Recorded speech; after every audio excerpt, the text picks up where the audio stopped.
함께 살펴볼 설교 본문을 말씀드리고 읽어보고 또 기도를 하도록 하겠습니다. 처음 오신 분들이 있기 때문에 이 시간을 소개하면 저희 교회가 하는 수요 중보기도 모임이고, 이 기도회 때는 시편 말씀을 가지고 말씀을 살피고 어떻게 기도할 것인지를 결정합니다. 오늘이 시편 19편인데요. 우리가 이 모임을 시작한 지 19주차 됐다라는 겁니다. 그래서 그 시편 19편 중에서도 11절부터 12절 같이 읽어보고 19편을 한번 전반적으로 살펴보는 시간을 갖겠습니다. 또 주의 종이 이것으로 경고를 받고 이것을 지킴으로 상이 크니이다. 자기 허물을 능히 깨달을 자 누구리요? 나를 숨은 허물에서 벗어나게 하소서. 아멘. 저는 방금 읽은 이 시편 19편 11절에서 12절을 가지고 주의 말씀 때문에 괴롭습니다. 주의 말씀 때문에 괴롭습니다라는 제목으로 시편 29편을 전반적으로 살펴보고 그 안에서 얻은 깨달음을 가지고 오늘 수요 중보기도에 기도를 해보려고 합니다. 그러니 이 제목을 한번 따라 읽어주셨으면 좋겠습니다. 주의 말씀 때문에 괴롭습니다. 저는 괴롭지 않게 말하고 있죠. 주의 말씀 때문에 괴롭습니다. 꼭 막 괴로움을 표현할 필요는 사실 없는데, 제목에 대해서 먼저 말씀을 드려야겠죠. 주님의 말씀 때문에 괴롭다라는 것은 어떤 양심의 가책을 느낀다라는 걸 겁니다. 그렇겠죠? 일종의 죄책감일 수도 있겠고 어떤 양심의 찔림일 수도 있을 것입니다.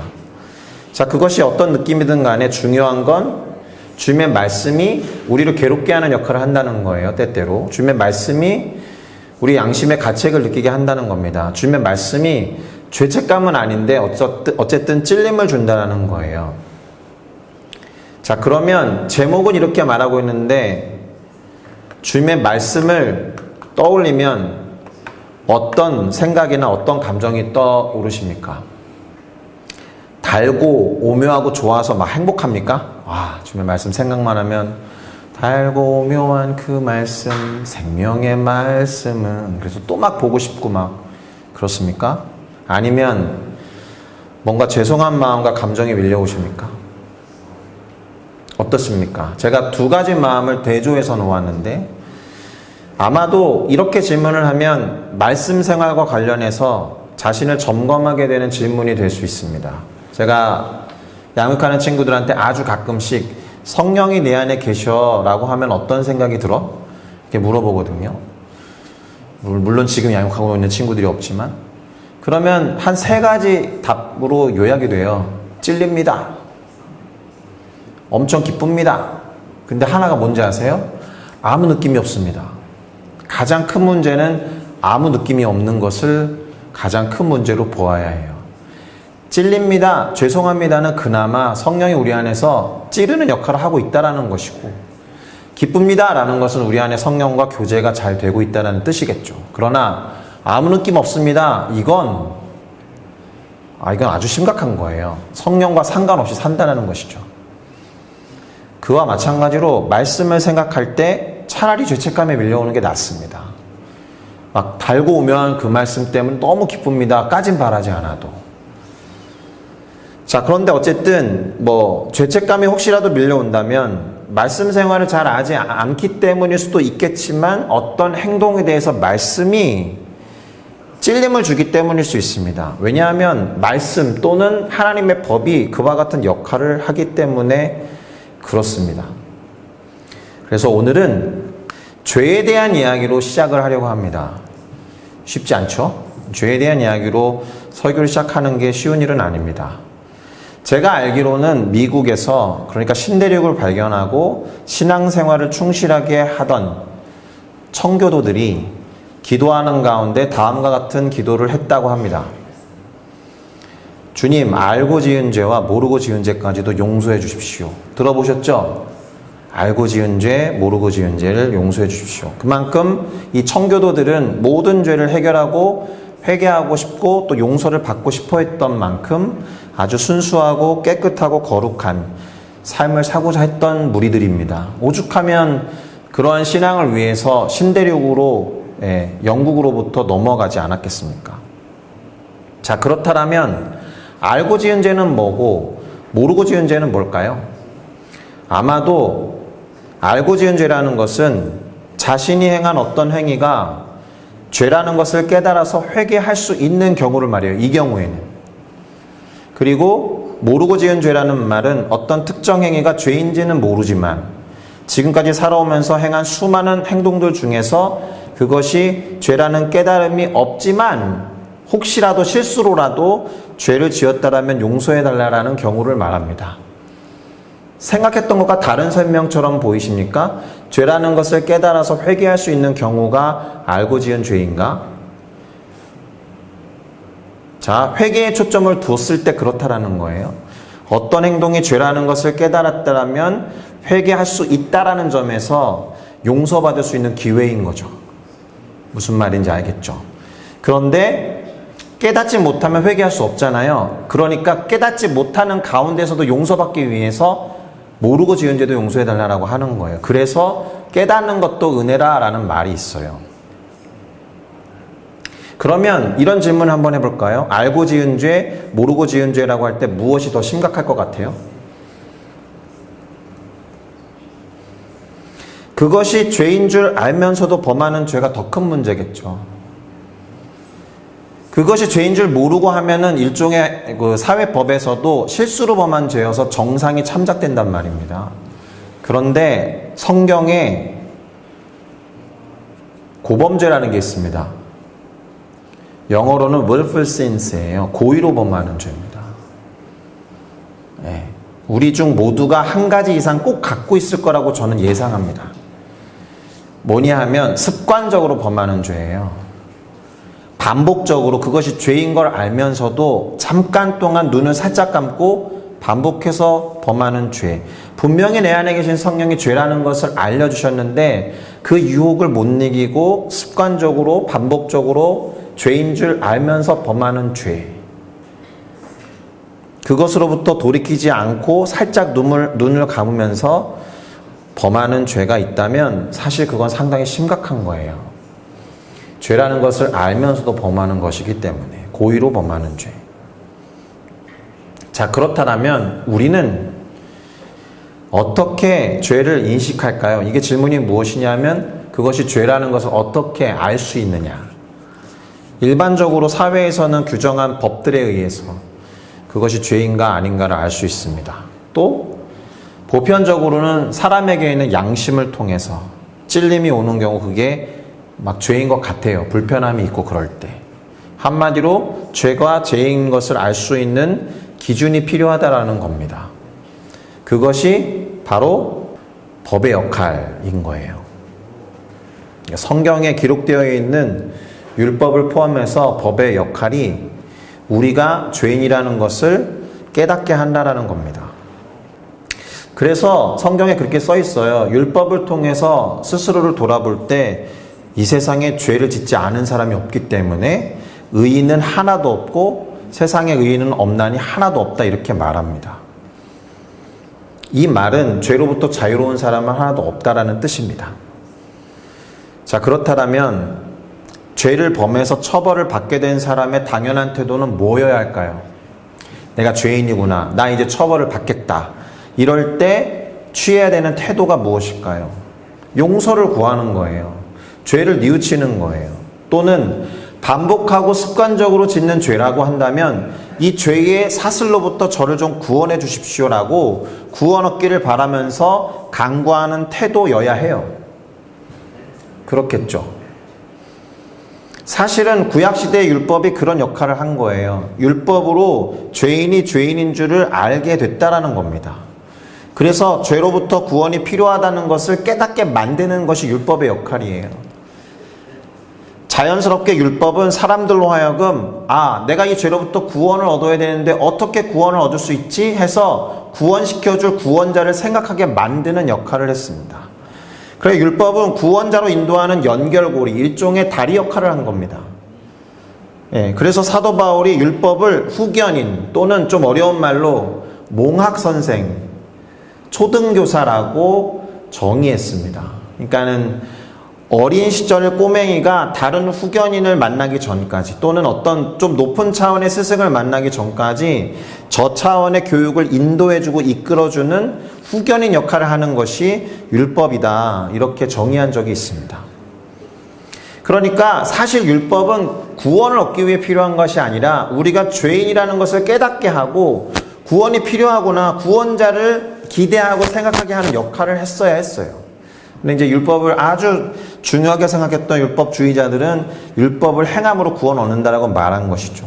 그러나 율법은 우리가 죄인이라는 것을 깨닫게 해주는 역할, 그래서 구원자가 필요하다는 것을 받아들이게 하는 그런 중요한 역할을 했던 겁니다. 자, 죄에 대한 것을 생각하면서 오늘 설교를 시작했는데요. 우리가 오늘 기도에 적용하기 위해서 살펴본 본문이 시편 19편이라고 말씀을 드렸습니다.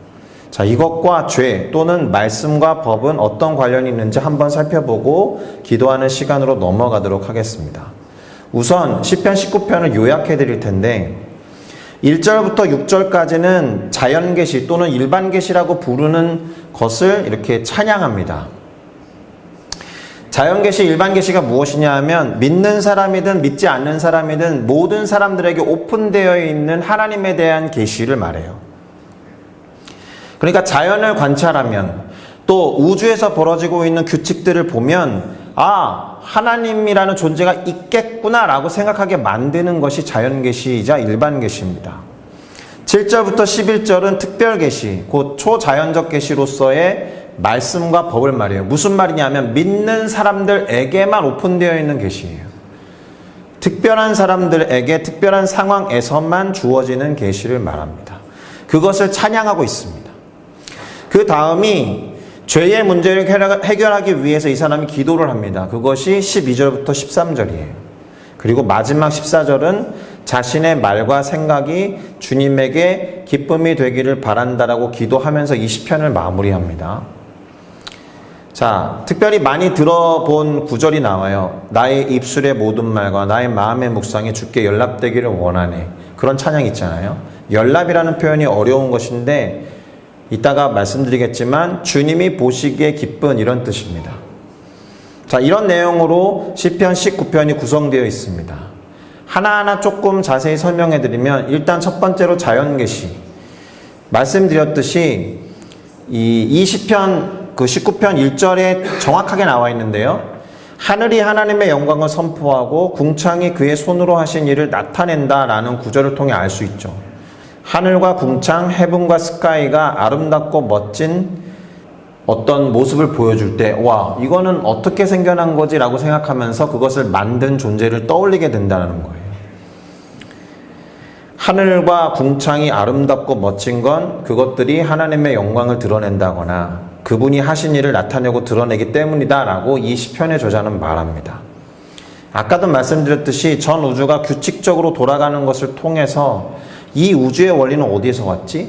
삼라만상에 존재하는 모든 것들은 누구로부터 왔지? 어떻게 생겨났지? 라고 생각하면 창조주를 떠올리는 게 정상이거든요. 첫 번째 원인자를 생각하지 않으면 존재의 출발을 이야기할 수 없기 때문에. 그래서 그 모든 원리의 출발점이 되는 존재, 모든 존재하는 것들의 시작점이 되는 존재를 생각해야 한다라는 점에서 계시라는 거예요. 하나님이 당신이 만든 모든 것 안에 당신을 드러내고 나타낸다는 의미에서 자연계시 또 일반계시라고 부르는 겁니다. 그래서 사도 바울이 로마서 1장에서 다음과 같이 말하는 것에 우리는 주의해야 합니다.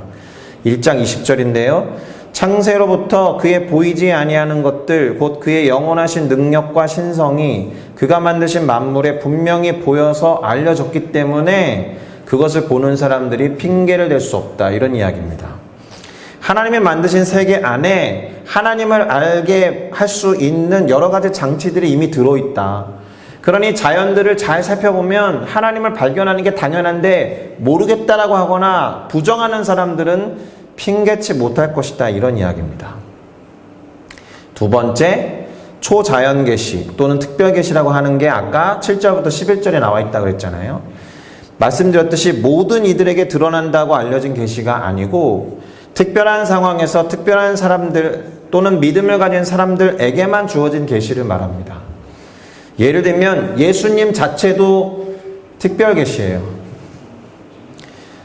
우리가 소유하고 읽을 수 있는 성경 말씀도 특별 계시입니다. 왜냐하면 그것을 믿지 않는 사람들에게는 아무짝에도 쓸모없는 책처럼 보이고 비유처럼 느껴지지 않으니까. 자, 성경 말씀도 그렇고 예수님도 그렇고 그 안에 하나님이 드러나지만, 그러나 믿음을 갖지 않는 사람들은 그것을 보지도 않고 거부하고 그것에 대해서 마음을 닫고 있기 때문에 그들에겐 계시가 아니다라는 점에서 믿는 사람들에게만 특별하게 주어진 특별 계시라고 할 수 있습니다. 자, 오늘 본문에 이 특별 계시, 곧 말씀과 법에 대해서 기록해 놓은 것을 읽어볼 텐데 19편 7절에서 11절을 읽어보겠습니다. 여호와의 율법은 완전하여 영혼을 소성시키며 여호와의 증거는 확실하여 우둔한 자를 지혜롭게 하며 여호와의 교훈은 정직하여 마음을 기쁘게 하고 여호와의 계명은 순결하여 눈을 밝게 하시는도다. 여호와를 경외하는 도는 정결하여 영혼까지 이루고 여호와의 법도 진실하여 다 의로우니 금 곧 많은 순금보다 더 사모할 것이며 꿀과 송이꿀보다 더 달도다. 또 주의 종이 이것으로 경고를 받고 이것을 지킴으로 상이 크니이다. 아멘. 일단 지금 읽었던 구절에서 하나님의 율법, 하나님의 증거, 하나님의 교훈, 하나님의 계명, 하나님을 경외하는 도, 법도라고 표현한 모든 것들은 하나님의 말씀이라고 요약할 수 있습니다. 그것은 완전하다, 그것은 확실하다, 그것은 정직하다, 그것은 순결하다, 또 정결하며 진실하다, 이렇게 칭송해요. 하나님의 법, 하나님의 말씀에 대해서. 그렇기 때문에 그것은 영혼을 소성시킬 수 있다, 우둔한 자를 지혜롭게 할 수 있다, 마음을 기쁘게 할 수 있다, 눈을 밝게 한다, 영혼까지 이룰 수 있다, 없어지지 않는다, 의롭다라고 말합니다. 누구에게나 그런지는 모르지만 특별한 사람들에게는 그것이 금보다도 더 사모할 만하고 꿀 중에 꿀이라고 할 수 있는 송이꿀보다도 달달하고 말할 정도예요. 하나님의 말씀에 대해서 이 시편의 기록자와 같이 찬양하고 높이고 칭송할 수 있을까요? 자, 마지막으로 이 말씀, 곧 하나님의 법, 하나님의 증거, 하나님의 교훈, 하나님의 계명, 하나님을 경외하는 도와 법도의 역할이 나오는데, 이것으로 경고를 받고 이것을 지킴으로 상을 받는다라는 거예요. 지금 띄워놓아 있는 저 구절처럼. 그래서 말씀과 관련해서는 경고와 상이 있다는 겁니다. 경고는 잘못했을 때 주어지는 것이고, 리워드, 상은 잘했을 때 주어지는 것이니까 말씀은 그래서 행위와 관련되는 개념이에요. 행위에 따른 책임과 행위에 따른 결산과 반성, 점검이 있다는 겁니다. 다시 말하면 심판이 준비되어 있다는 말입니다. 그러니 이 말씀으로 무엇이 죄인지를 깨달으면 회개와 용서를 구해야 하는 것이고, 이 말씀으로 무엇인가가 의롭다라고 느낀다라면 그 행위를 실천해야 하는 거예요. 말씀이 기준이기 때문에. 행위와 관련된 것이기 때문에 이 시편의 기자는 그래서 다음과 같이 기도할 수밖에 없어요. 시편 19편 12절에서 13절인데요. 자기 허물을 능히 깨달을 자 누구리요? 나를 숨은 허물에서 벗어나게 하소서. 또 주의 종에게 고의로 죄를 짓지 말게 하사 그 죄가 나를 주장하지 못하게 하소서. 그리하면 내가 정직하여 큰 죄과에서 벗어나겠나이다. 이 시편 19편이 쭉 칭송과 찬양으로 오다가 12절에 이르러서야 기도로 바뀌거든요. 여기에 아까 말씀드렸듯이 고의로 죄를 짓지 말게 해달라는 기도가 나와요. 고범죄를 짓지 않게 해달라고. 그것이 죄인 줄 말씀을 통해서 알았으니 고의로 범하지 않도록 저를 도와주십시오. 그 고의로 범하게 하는 죄가 나를 주장하지 못하게 해주십시오. 무엇인가가 죄인 것을 뻔히 아는데도 혹시라도 범할 수밖에 없다면 어떤 거예요? 그것에 끌려간다는 거잖아요. 종이라는 표현을 썼지만 고범죄를 범하고 그 죄에게 끌려다니고 있다라면, 그 죄의 주장에서 극복되지 못하는 사람이라면 주의 종이 아니겠죠. 죄의 종, 죄의 노예인 겁니다. 저 기도가 얼마나 이 사람에게 절박하겠습니까? 습관적으로 반복하는 죄가 그래서 위험한 거예요. 어쩌면 그 죄는 나를 올가매고 있는, 주인 노릇하고 있는 주님의 대체물일 수 있습니다. 상당히 위험합니다. 그러니까 이렇게 기도를 하고 있는 거예요. 마지막으로 이 시편의 기자는 한 가지 기도를 덧붙이는데요. 14절 읽겠습니다. 나의 반석이시오 나의 구속자이신 여호와여 내 입의 말과 마음의 묵상이 주님 앞에 연락되기를 원하나이다. 아까 요약하면서 말씀드렸듯이 지금 하고 있는 이 기도를 포함해서 자신의 말과 자신의 마음의 생각이 주님이 기뻐하실 만한 것이 되게 해달라는 기도를 합니다. 연락이라는 표현은 그래서 그렇게 말씀드렸죠. Be pleasing in your sight. 그래서 당신의 시선에, 당신이 바라보기에 기쁜 것이 되게 해주십시오. 왜냐하면 주님이 기뻐할 만해야 받을 수 있으니까. 연락이라는 표현은 그런 뜻입니다. 이거 아주 중요한 기도예요. 죄를 범하지 않기를 바라는 것 이상으로 중요한 기도예요. 우리의 말과 우리의 마음의 묵상이 사실은 죄짓기 딱 좋거든요. 죄를 범하기가 가장 쉬운 영역이 생각과 마음이에요. 이것들을 잘 통제하고 다스릴 수 있다면 행위로 범하는 죄는 정말 아주 크게 줄어들 수 있습니다. 그러니 말과 생각이 주님 보시기에 기쁜 것이 되게 해달라는 기도만큼 중요한 것이 없어요. 이 시편 19편을 잘 기억하세요. 12, 13, 14절이 기도문으로 되어 있다. 그 앞에까지는 일반 계시와 특별 계시로 나뉘어져 있지만 사실은 특별 계시로서의 하나님의 말씀이 가진 장점을 말하면서 그 말씀에 따라서 살기를 원한다라는 걸 말합니다. 자, 오늘은 죄에 대해서 그리고 특별 계시로서 우리에게 주어진 하나님의 말씀에 대해서 생각해 봤습니다. 정리를 하면 오늘 시편은 특별 계시로서 하나님의 말씀, 법과 법도가 어떤 역할을 하는지 말해줍니다. 그리고 찬양을 하죠. 그러고 나서 죄의 문제를 놓고 기도합니다. 왜요? 말씀과 법의 역할이 그거니까. 그만큼 죄가 만만치 않은 문제다라는 거예요. 그래서 죄와 그 결과인 죽음으로부터 구원을 얻어야 한다고 말하는 것이고 우리는 그렇게 구원을 얻은 줄로 믿습니다. 할렐루야. 자, 오늘 시편 19편으로 그럼 어떻게 기도해야 되느냐? 첫 번째는 죄를 깨닫게 해달라고 기도해야 돼요. 어떻게 깨닫는다고요? 주님의 말씀이 기준이 되어서. 말씀 생활에 도전을 드리고 싶습니다. 말씀을 묵상하고 말씀을 읽고 말씀을 공부하는 생활에 전념하지 않으면 무엇이 죄인지 모르고 죄를 지을 수 있다는 거예요. 깨달음이 오면 물론 회개할 기회가 있겠죠. 그러나 말씀 생활을 통해서 죄에 대해서 민감해지시고 죄를 잘 피해 갈 수 있기를 예수님의 이름으로 도전합니다. 두 번째는 죄를 깨달았을 때 회개하며 용서를 구해야 돼요. 그것이 죄인 줄 알았다라면 그 기회를 놓치시면 안 되는 겁니다. 세 번째, 고범죄를 범하지 않게 하시고 그 죄가 우리를 다스리지 않도록 기도해야 할 줄로 믿습니다. 마지막으로 우리의 생각과 우리의 말이 주님에게 기쁜 것이 되도록 기도해야 합니다. 이 네 가지가 시편 19편을 가지고 기도해야겠다라고 정한 기도 제목입니다.